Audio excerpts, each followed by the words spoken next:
The date was May 1953. The place, Nevada. And just outside the town of Las Vegas, at Nellis Air Force Base, a series of events took place. Events not included in routine airfield operations. The 280-millimeter guns were taken off their railroad flat cars and started on the 65-mile journey to the Atomic Energy Commission's Nevada Proving Ground, where they would provide the proof of their atomic might.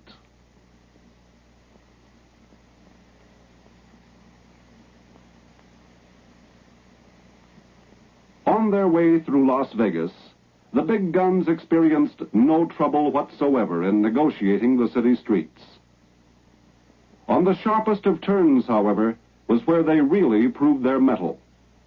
Handled exactly like the biggest hook and ladder trucks of any fire department, but some 30 feet longer and many tons heavier, the guns took every twist and turn in stride.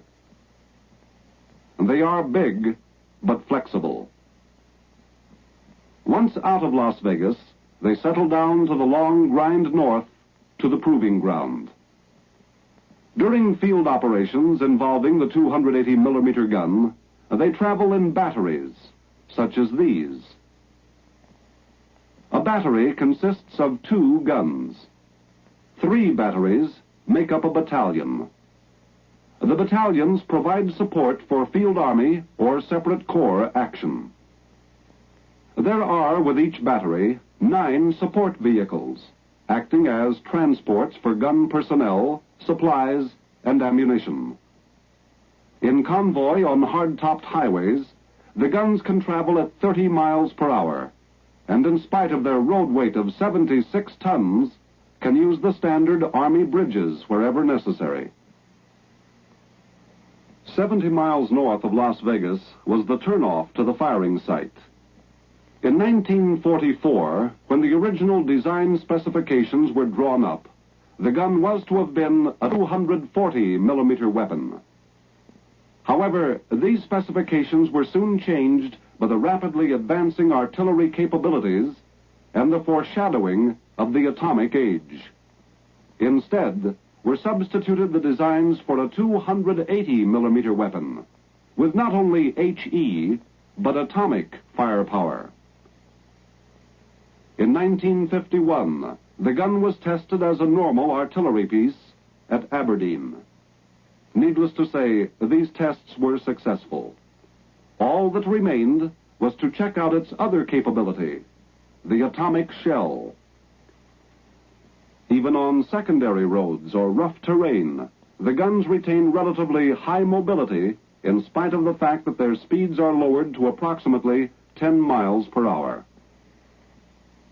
The main reason for this mobility are the prime movers connected to the front and the rear of each weapon.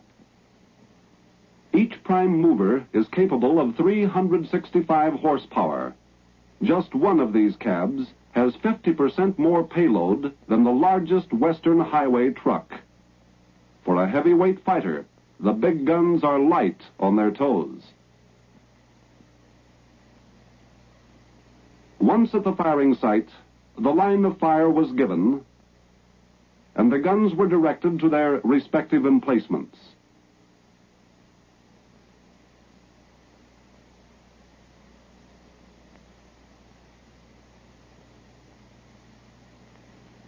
After getting into position, the rear cab lowers the gun and moves away.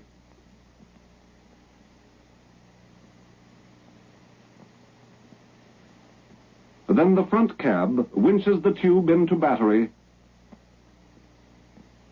and moves away. Unlike field operations of World War II, these guns need no extensive ground preparations. In most cases, there is no necessity for excavation of any kind. The entire 47-ton weight of the gun itself is balanced by a turntable and 3 jacks to hairbreadth specifications. The total time to prepare for firing, just 20 minutes. After being emplaced in their firing positions, and prior to the firing of the Mark IX atomic shell, a series of HE rounds were fired. These rounds served the purpose of a final check on the many ballistics variables which could affect the accuracy in a given situation. Unlike the standard artillery weapons, which are single recoil mechanisms, the 280 millimeter gun has the advantage of a double recoil action. When fired, the tube recoils into the upper carriage, and then the upper carriage recoils. Such a system is the main reason for the lack of ground preparation needed before firing. A folding trough is used to load the projectile and the propellant. During firing operations, ramming can be done both manually and hydraulically.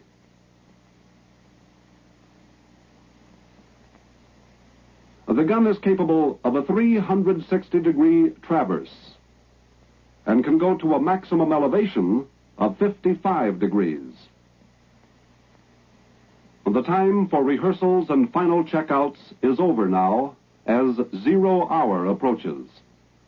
The big gun is ready to prove its atomic punch with the firing of the Mark IX shell as one phase of Operation Upshot Knothole in the Nevada desert.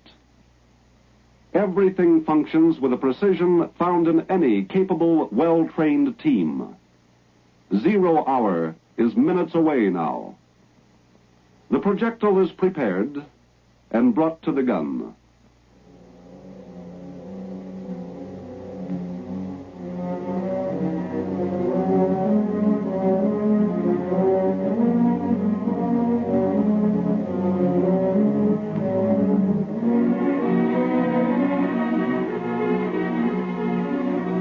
The final correct setting for time of burst is made.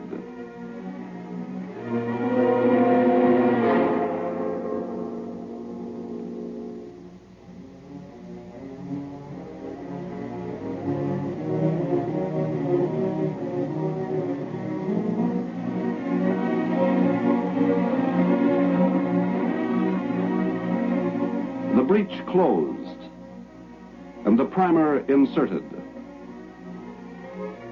Once loaded, the gun's elevation is set with a gunner's quadrant.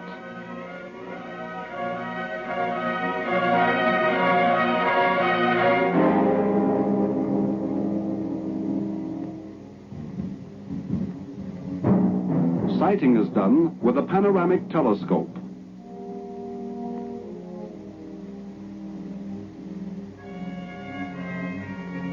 As the last step, the primer is connected and continuity of timing and firing circuits is completed between the control point and the firing site. With everything set now, the gun crew moves back to take positions in slip trenches during firing.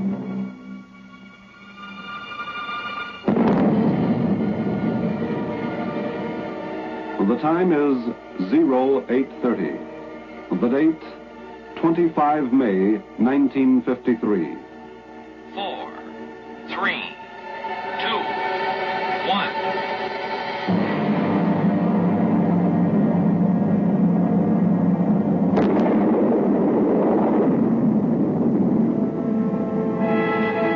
With a degree of accuracy 4 times greater than any gun developed before World War II, the 280 millimeter gun has proven its worth. Capable of delivering the atomic shell some 13 miles under any weather condition, day or night, the big gun provides more accurate and damaging support to ground troops than any other gun in the recorded history of warfare.